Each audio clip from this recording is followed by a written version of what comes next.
Si aujourd'hui le métier d'Online Business Manager t'intéresse et que tu as du mal à te projeter dans ce métier, même en sachant décrire le rôle, c'est tout à fait normal parce que, mine de rien, tant qu'on n'a pas été en immersion dans une vraie mission, tout ça reste abstrait. Alors aujourd'hui, cette vidéo, elle est pour toutes ces personnes qui justement aimeraient se lancer en tant qu'OBM, mais ont encore des doutes et ont encore du mal à concrétiser ce qu'est le métier d'OBM. Parce que dans cette vidéo aujourd'hui, je vais tout simplement décortiquer avec toi 3 missions concrètes d'Online Business Manager que j'ai eu à faire. On va voir ensemble 3 clientes, 3 contextes et 3 besoins complètement différents. Du coup, si à la fin de cette vidéo, tu arrives à te projeter un peu plus dans ce métier au point de te dire que oui, il est vraiment fait pour toi, ma mission aura été accomplie. D'ailleurs, avant que je décortique avec toi ces missions, si tu as envie de recevoir un guide complet sur le métier d'OBM, en tout cas qui décrit ses bases, les compétences clés, qui est la cible des OBM, comment lancer son activité, je t'invite à te rendre dans le lien dans la description.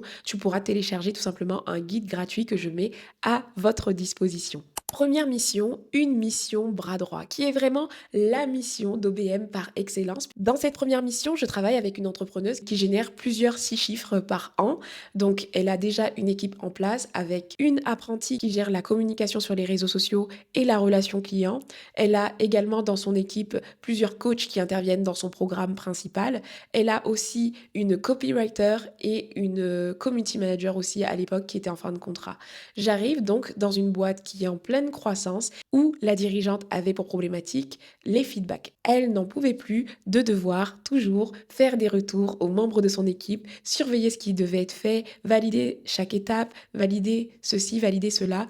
Et deuxièmement, c'était le chaos, entre guillemets, il fallait commencer à créer des process, etc. pour structurer justement, pour accompagner la croissance. Donc tu l'auras compris, on est vraiment sur une mission récurrente avec une vision à long terme où l'entrepreneuse a besoin d'une structuration interne et également un vrai besoin de coordination des différents prestataires, que ce soit à travers la création de process ou à travers le suivi de ce qu'ils font dans son entreprise. Ici, j'avais donc un forfait qui allait de 1 journée et demie à 2 journées et demie par semaine. Ça a évolué au fil des années puisque cette cliente, ce que je ne t'ai pas dit, c'est que j'ai travaillé avec elle durant 3 ans. Oui, 3 ans, près de 3 ans. C'est incroyable. Alors, qu'est-ce que je faisais concrètement pour cette cliente-là? Premièrement, je m'occupais vraiment de la structuration interne. J'ai structuré le rythme des réunions, structuré la gestion des indicateurs en interne, des KPI, comment on allait les suivre de manière hebdomadaire, répartir qui suit quel indicateur, pourquoi on les sélectionne, etc., créer le tableau de bord.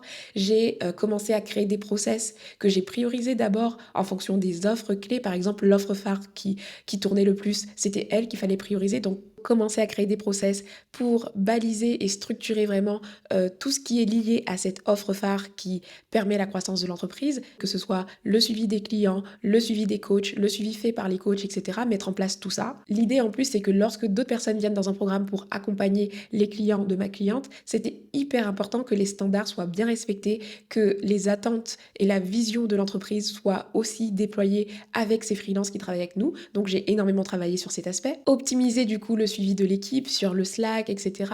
Faire des suivis, des feedbacks sur leurs demandes et leurs différents livrables.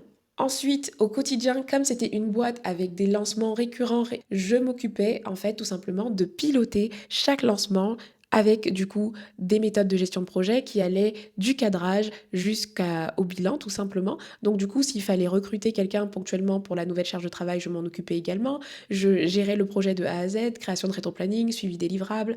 Voilà, j'ai fait énormément de gestion de projet parce qu'une entreprise, c'était une infopreneuse, donc une coach business qui fait énormément de lancements. Ça veut dire que c'est une entreprise qui a beaucoup de projets réguliers. Des fois, ce ne sont pas les mêmes offres, des fois, ce n'est pas la même stratégie. Donc, à chaque fois qu'il y avait des variantes. Mais moi, j'avais pour rôle, du coup, de m'occuper que les deadlines soient bien respectés, que les personnes aient bien le brief pour effectuer leur action, de bien détailler les rétro-plannings, de faire en sorte que tout roule pendant que le dirigeant se concentre vraiment sur sa mission de délivrer le produit, de délivrer sa masterclass, de délivrer ses challenges, d'être dans la communication, etc. Et moi, je gère vraiment l'interne de la boîte. Je gérais aussi du coup certaines automatisations quand il y en avait besoin. J'identifiais les besoins d'automatisation, je les mettais en place. J'ai parfois du coup géré aussi la migration passer d'un outil à un autre, donc tout ce qu'il faut gérer pour qu'il n'y ait pas de perte de données, pour former aussi l'équipe à ces nouveaux outils, etc.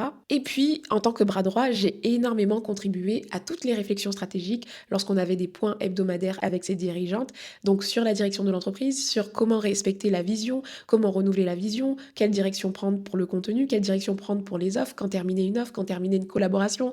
Bref, j'avais vraiment aussi ce rôle de bras droit où la dirigeante pouvait s'appuyer sur moi, m'exposer ses idées. Je contribuais à les valider, à les enrichir, à apporter mon point de vue. Donc ça, c'était vraiment la partie, je trouve, bras droit, réflexion stratégique, etc. 4 ingrédients précieux ont permis que je m'éclate et que finalement, j'arrive à rester 3 ans dans cette mission. Premièrement, j'avais une vraie autonomie, j'étais pas fliquée, il n'y avait pas de micromanagement, ce qui est top. Ce qui découle du coup aussi d'une grande confiance en moi. Donc cette dirigeante me faisait totalement confiance, ce qui est un plus quand on est OBM. La relation entre elle et moi était saine. Ça ne veut pas dire que c'était une relation où tout se passait bien. Il y a eu parfois des ups, des downs, mais on a toujours su être transparente, se parler avec beaucoup de transparence, se dire les choses. Et du coup, ce qui fait que ça s'est toujours très très bien passé. Et troisièmement, c'était une dirigeante qui avait vraiment compris le rôle d'OBM. Il m'est arrivé par exemple des fois de faire un peu d'opérationnel et c'est même elle qui me disait que là c'était une tâche opérationnelle. Est-ce que tu viens bien t'en occuper exceptionnellement? En fait, c'est quelqu'un qui, non seulement moi de toute façon d'office, j'impose mon cadre en expliquant bien quel est le rôle de l'OBM, etc. Mais là, j'avais en face de moi une dirigeante qui savait quel était mon rôle, qui savait quel était mon périmètre et ça fait tellement du bien. À la fin, l'entreprise était tellement structurée, les process étaient en place que je vous avoue que je commençais à m'ennuyer. L'entreprise a connu aussi une nouvelle phase de restructuration, de pivot et on en a profité tout simplement pour arrêter la collaboration parce que je devais en plus me concentrer sur le développement de projet OBM. Et en fait, c'est ça aussi le rôle d'OBM. C'est parfois aussi accepter de créer tellement de structures qu'au bout d'un moment, l'entreprise n'a plus besoin de nous parce que ça roule, parce que voilà. Deuxième exemple de mission, celle-ci elle est particulière puisque c'est une mission que j'ai faite qui était très technique et qui en plus était avec une psy, et oui, une psy. Déjà en 2022, j'étais dans ce que je vous dis qui est en train d'arriver en 2026 du coup sur le marché, sur le fait que aujourd'hui le marché qui s'offre à nous en tant qu'OBM va beaucoup plus loin que ce qui concerne le business en ligne, mais il concerne aussi du coup les entrepreneurs qui souhaitent se digitaliser dans d'autres domaines. Et là, j'avais tout simplement une psy qui voulait lancer un programme en ligne, mais qui était vraiment dépassée par l'aspect technique. C'est-à-dire qu'elle avait fait plein de formations sur le marketing, elle savait qu'elle devait lancer un freebie pour récolter des adresses email, elle savait qu'elle devait mettre en place une adresse email, elle savait qu'elle devait faire une page de capture, elle avait le texte, elle avait tout ce qu'il faut, mais toute la partie technique, outils, ça la bloquait énormément. Et la particularité de cette mission, comme tu peux le voir, c'est que je vais intervenir, mais du coup je vais intervenir vraiment sur une partie du métier d'OBM qui est très spécifique, qui est sur la partie technique et outils digitaux. Donc moi, en tant qu'OBM, je ne suis pas intervenue pour lui créer son système marketing, je suis intervenue pour mettre en place ce système marketing. Ce système marketing, il existait déjà sur papier. Quand j'ai fait le point avec elle, je savais que son freebie existait, je savais ce qu'elle voulait, donc je ne suis pas arrivée comme une experte en marketing. Je suis venue comme soutien technique et aussi soutien dans la réflexion, puisqu'avec mes compétences, je peux aussi la conseiller. Donc on est parti avec elle sur une mission de 3 mois, avec je lui dédiais 2 après-midi par mois dédiés à son business. C'était une mission ponctuelle, donc à durée déterminée. Entre-temps, on pouvait échanger ensemble, mais voilà, on savait que j'avais 2 après-midi dans le mois où je me concentrais pour implémenter ce qu'on décidait entre chaque mission. C'est comme ça qu'on l'avait structuré, c'était vraiment pas mal de faire comme ça, puisqu'à chaque fois on avait une réunion, on avançait et ensuite j'implémentais la technique. Je l'ai accompagnée sur le choix de ses outils, je l'ai aidé à choisir son outil d'emailing ou héberger son site web, comment structurer son tunnel de vente par rapport à la masterclass qu'elle voulait faire pour faire son lancement. On a mis vraiment tout ça en place ensemble. Je l'ai conseillé par rapport aux outils digitaux et lorsqu'on validait ces outils digitaux, je les mettais en place tout simplement. Et donc avec elle, on a construit tout simplement tout son tunnel d'acquisition, de la captation des adresses email avec sa page de capture, avec sa séquence email de bienvenue automatisée, sa page de capture pour sa masterclass, planifier sa masterclass. Tout ça, on l'a fait ensemble. Et maintenant, pourquoi cette mission, elle était géniale selon moi? Déjà, cette mission, ce qu'elle a fait, c'est qu'elle est venue me montrer les opportunités qu'il y avait sur le marché de toutes ces personnes qui sont pas dans un environnement de business en ligne, qui veulent se digitaliser. Et nous, du coup, les profils comme nous, qui connaissons le secteur du business en ligne, qui connaissons la structure structuration d'entreprise, nous avons une forte valeur ajoutée pour eux. Je m'en rappellerai toujours parce que lorsque je lui ai fait une petite vidéo à l'époque pour lui demander son retour d'expérience, eh bien cette cliente, elle a pleuré. Elle a pleuré parce que je lui avais enlevé un poids énorme. Elle savait pas qui contacter parce qu'elle avait fait des formations, donc des formations en ligne où on lui disait quoi faire. Donc elle avait la réflexion, elle avait le quoi, mais elle ne savait pas comment implémenter. Et c'est là où je vous dis que nous, aujourd'hui, en tant que OBM, qui aimons la prestation de service, qui n'ont pas peur justement de mettre en place des choses, de mettre la main à la pâte, là où tout le monde se met à vendre des infoproduits, bah avoir quelqu'un qui vient et qui fait avec toi, qui fait pour toi, donc qui fait du done for you, du done with you, et ben ça a une valeur énorme. Et là, je me suis rendu compte, enfin, quand elle a pleuré, j'ai compris qu'elle avait lutté, qu'elle savait pas à qui s'adresser, et j'ai compris en fait qu'on venait vraiment enlever, lorsqu'on répond à un besoin, bah, enlever un poids énorme dans la vie de nos clients et que ça avait une valeur ajoutée incroyable. Et en plus de la valeur ajoutée, j'ai pu aussi découvrir un environnement que je ne connaissais pas parce que c'était une psy qui parlait d'excision, qui parlait de trauma. Et en fait, j'ai pu accéder à des documentations, des choses, des réflexions dans un domaine que je ne connaissais pas du tout. Et j'ai appris également énormément de choses. Donc voilà, encore un exemple totalement différent. Ensuite, troisième mission, cette fois, on retourne dans un univers un peu infopreneurial, mais ma cliente a la particularité d'être avant tout une créatrice de contenu et à côté, du coup, elle est coach et elle a quelques programmes en ligne. Donc, elle a quand même des systèmes marketing. Elle travaille déjà avec une community manager, une web designer, une assistante digitale, quelqu'un qui s'occupe de son marketing et quelqu'un qui est dans la tech. Donc, c'est quelqu'un qui est quand même en place. Mais aujourd'hui, je parle avec elle et elle m'explique que chaque lancement est une horreur, qu'il y a plein d'erreurs à chaque lancement, que la partie tech, à chaque fois, le prestataire n'assure pas, qu'il y a pas mal de problématiques au niveau de la tech, etc. Et que vraiment, c'est son point de douleur et que là, elle a vu que j'étais OBM, qu'elle n'arrive pas forcément à comprendre quel est le rôle d'OBM, donc je lui explique, etc. Donc cette mission, elle était hyper intéressante parce que contrairement à la mission 1, je n'avais pas quelqu'un en face de moi qui connaissait vraiment le métier d'OBM. J'avais quelqu'un qui voulait être convaincu de ce que je pouvais apporter comme valeur ajoutée. Donc je lui explique que je peux coordonner le projet, que je peux le cadrer, que je peux faire un rétro-planning. Et il faut savoir que cette cliente était tellement persuadée qu'elle faisait déjà en partie de la gestion de projet qu'elle ne voyait pas forcément la valeur ajoutée. Mais après échange, je lui ai expliqué ce que je pouvais lui apporter et donc on est parti sur une mission qui était concentrée du coup sur un lancement, voilà, pour un lancement qu'elle avait prévu. Je devais coordonner les équipes, m'occuper de la tech pour comprendre où ça n'allait pas, parce que je lui ai dit qu'en tant qu'OBM, moi, c'était pas forcément mon point fort. Mais quand j'ai vu que les sujets qui l'intéressaient, les sujets qui la touchaient finalement et qui bloquaient, c'était des sujets que j'avais déjà traités. Donc, typiquement, des séquences email sur ActiveCampaign, c'était pas des automatisations énormes. Je lui ai dit que j'allais mettre le nez là-dedans, parce que vu que c'était un point de douleur, j'avais envie de comprendre et de maîtriser et de lui faire un retour aussi à ce niveau-là.